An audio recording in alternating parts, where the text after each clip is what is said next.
Hello everyone, কেমন আছে সবাই? আমি সহেলি আমার নতুন একটা ব্লগে অনেক অনেক স্বাগত জানাই তোমাদের। এটা ছিল আমার মামার বাড়ির সেকেন্ড দিন, আর ওয়েদারটা তো দেখছো ভীষণ ভীষণ ভালো ছিল। তো আমি স্নান করে একদম রেডি হয়ে নিয়েছি, এবার একটু নিচে যাব। অ্যাকচুয়ালি আজকে আমাদের সবাই মিলে প্ল্যানিং হচ্ছে রাতে বিরিয়ানি আর চিকেনের একটা আইটেম হবে। তো সেই সব প্রিপারেশনগুলোই চলছে নিচে। তো এবার নিচে যাই, দেখি একটু।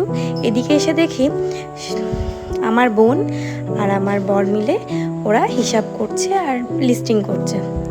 তো ওদেরকে একটু ক্যাপচার করে এদিকে আমরা চলে যাচ্ছি লাঞ্চ করতে।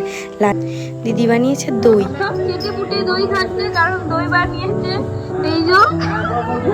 এটা আশীর্বাদ করে দাও, ভালো করে আশীর্বাদ করে, ভালো করে আশীর্বাদ করছে আরো ভালো দই তৈরি করতে পারে। এতে দাও রিট্টুকে, এতে দাও রিট্টুকে।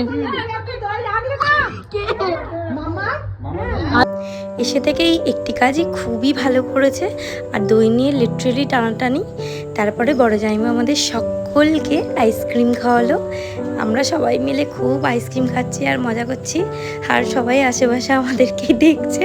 আইসক্রিম কাকুর আজকে সব আইসক্রিম আমরাই ফাঁকা করে দিয়েছি। এরপরে রাতের বিরিয়ানি চলছে। আমার বোন এদিকে আমার ভিডিও করছে, আমি চিকেনটা রান্না করছি, আর এদিকে ও করছিল বিরিয়ানি। ওর সঙ্গে অনেক শালিরা ছিল আশেপাশে। তো ও ভিডিওটা কিছুতেই নিতে দেবে না, বলছে হবে না, হয়ে গেছে রান্না, হবে না করে। যাই হোক জোর জবরদস্তি ভিডিওটা নেওয়া হয়েছে। তারপরে বিরিয়ানি কমপ্লিট করে আমরা সবাই মিলে চলে যাই যাত্রা দেখতে। মায়েদের, মাসিদের আর দিদিদের নিয়ে যাত্রার দিকে এগোই। এবার এতটাই অন্ধকার ছিল রাস্তার দিকে, কারেন্টও ছিল, মানে কারেন্ট ছিল, লাইট ছিল না। তো বোন কী করেছে, ফোনের ফ্ল্যাশটা জ্বালিয়েছে যাতে মুখগুলো দেখা যায়। তো এবার বলি, ওই যে যাত্রার দেখতে পাচ্ছ প্রচুর লোক, আমরা তো সামনের দিকে সিটই পাইনি, এত দেরি হয়েছে বলে। আর সত্যি কথা বলতে এই গ্রামের পুজোগুলো ছাড়া কিন্তু আমরা যাত্রা দেখতেই পাই না। তবে এই যাত্রাতে যারা মানে করছিল সবাই কিন্তু আমার মামার বাড়ির গ্রামেরই মানুষজন।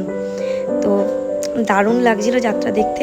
এবার আপনারা একটু দেখুন, ব্লগটা ভালো লাগলে একটা লাইক করে দেবেন। সুস্থ থাকবেন, ভালো থাকবেন।